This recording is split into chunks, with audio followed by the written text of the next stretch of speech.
Le 15 décembre dernier, la petite Anna Chloé avait ému la France avec cette photo largement relayée sur les réseaux sociaux de son visage mutilé. La jeune fille de 11 ans avait déclaré avoir été victime d'une agression à caractère raciste au sein de son collège. Des propos qu'elle a confirmés hier soir sur notre plateau en présence de sa maman. Il y a quelqu'un qui est arrivé, il m'a frappé, puis il a dit sale pute et il a recommencé.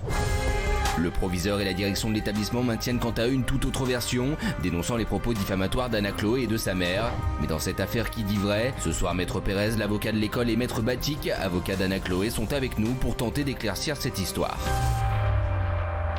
Je veux remercier Maître Pierre Pérez d'être avec nous. Merci. Pierre Pérez, vous êtes l'avocat de l'école, du proviseur. De l'école, du proviseur, voilà. Toute l'équipe enseignante exactement. Et du proviseur. Merci.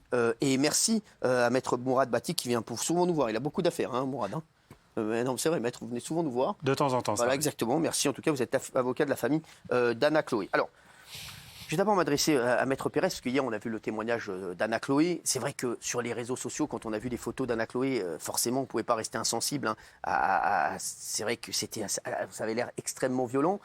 Et derrière, c'est vrai qu'il y a eu médiatiquement, tout le monde s'est emparé de l'affaire. Et tout le monde a dit c'est inadmissible ce qui s'est passé pour Anna Chloé. Et depuis, on le sait, le proviseur reçoit des menaces de mort. Alors que pour vous, l'affaire n'est pas si simple que ça. C'est ça. C'est quoi la version du proviseur ? Alors la version du proviseur, c'est d'abord une école, 417 élèves, 37 professeurs, 5 personnels de surveillance. Et c'est une école qui a un tiers de ses élèves qui viennent de familles défavorisées et un quart qui viennent de familles de l'immigration. Donc c'est tout sauf des racistes. Et si d'ailleurs ça avait été des racistes, je n'aurais pas accepté de prendre le dossier. Donc ça, c'est la première chose que je voulais vous dire. C'est le premier cas comme ça. Il n'y a jamais eu de cas similaires ou de choses qui se sont passées. On a eu une fois, cette année d'ailleurs, un jeune d'origine asiatique qui a été adopté, qui a fait l'objet de harcèlement. Ça a été signalé. Tous les intéressés ont été immédiatement renvoyés en conseil de discipline et ça a été immédiatement arrêté. Et le garçon est resté dans l'établissement, il est bien... Oui, il va bien pour lui maintenant. C'est les harceleurs qui ont été sanctionnés. D'accord. Non, mais c'est sûr. Oui, lui, il est dans l'établissement maintenant, tout se passe bien pour lui. Aucun problème pour lui. D'accord. Sur le cas d'Anna Chloé, donc, qu'est-ce qui s'est passé pour vous ? Vous réfutez la version de la jeune fille ? Alors, pour Anna Chloé, il y a d'abord eu des problèmes en début d'année.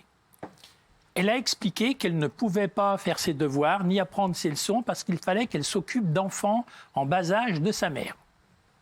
La mère a été convoquée et a expliqué qu'elle n'avait aucun enfant en bas âge. D'accord. Donc, qu'est-ce qui s'est passé à ce moment-là ? En accord avec la mère, a été organisé un suivi spécial pour cet enfant, notamment l'obliger à faire ses devoirs pendant les études.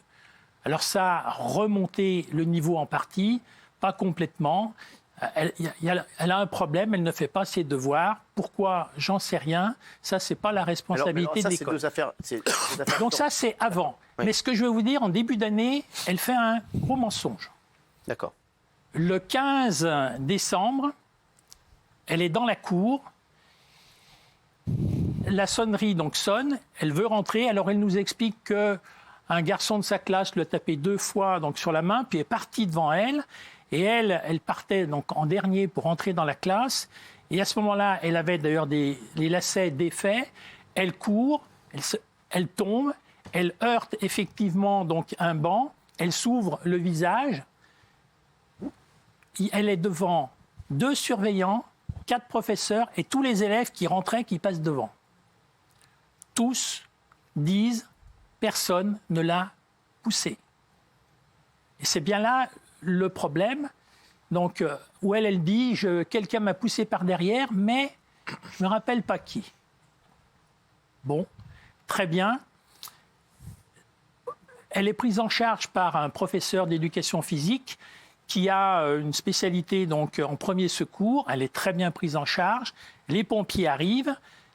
La mère met un tel bazar que les pompiers sont obligés de lui dire de quitter la salle jusqu'à ce que l'enfant soit amené à l'hôpital. Après, elle a dû être choquée par... Ça, je veux bien comprendre. La blessure n'était pas belle, je comprends l'émotion. Moi, j'ai eu 2 filles, j'ai des petits-enfants. C'est absolument évident que je ne vais pas reprocher à qui que ce soit d'avoir été choqué par les photos. une fois qu'on a dit ça, il faut voir ce qui s'est passé derrière. Elle dit, moi, on m'a poussé, et tous les témoins, et Dieu sait qu'il y en a encore cet après-midi qui ont été entendus dans les enfants, de tous les niveaux, y compris de sa classe, disent, personne ne l'a poussé. Ce garçon dont elle parle, qui a tapé 2 fois sur le bras, on l'a interrogé Alors, écoutez, moi, je ne suis pas chargé de l'enquête. D'accord. Non, mais parce que je n'ai pas accès au dossier comme mon excellent contradicteur. On aura accès au dossier le moment venu. Pour l'instant, c'est ce qu'on veut bien nous en dire. D'accord. Mais je pense que tous les élèves concernés ont été entendus ou vont l'être. Je crois qu'il y en avait encore cet après-midi. Pourquoi et on a vu la maman d'Anna Chloé hier qui dit qu'elle réclame les images des caméras de vidéosurveillance du collège.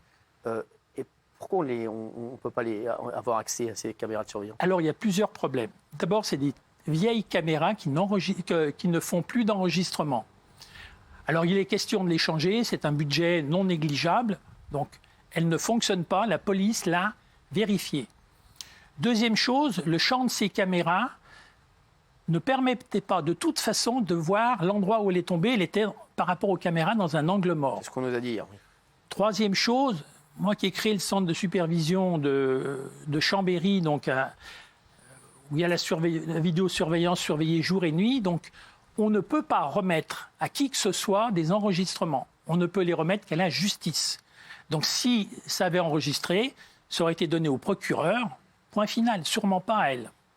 Mais sa réaction, ça a été de dire on veut couvrir quelqu'un, on a quelque chose à cacher.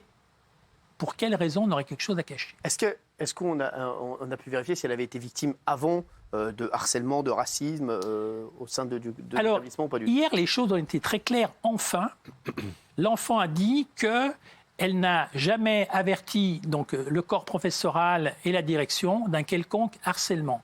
Alors, vous savez, des gosses de 11 ans, entre eux, ne sont pas très sympathiques. Hein. Ils peuvent se dire quelques... J'en ai autour de la table. Voilà. Ah oui. Là, je pense qu'ils sont... Et encore, oui. Oui, ils sont un peu plus difficiles à gérer, ça, je suppose. Voilà, exactement. Mais non, mais jamais... indépendamment de ça, qu'il y a eu quelques mots entre enfants de 11 ans, c'est tout à fait possible. Mais rien n'est remonté à la direction. Jusqu'à présent, la mère nous disait « Oui, mais c'est un scandale, j'ai demandé un rendez-vous, on ne me l'a pas accordé. Bon. » Quand on lui a demandé « Mais vous avez demandé le rendez-vous comment ?»« Ah ben le mail, je ne les trouve pas. » Et puis dans le site qui lie l'école et les parents, qui s'appelle École ouverte, tous les mails ont été produits et finalement, ces mails parlent des retards, de la façon de la faire travailler à l'étude ou des absences. Rien, absolument rien sur un quelconque harcèlement. Donc rien n'est arrivé à l'oreille ni des professeurs ni de la direction.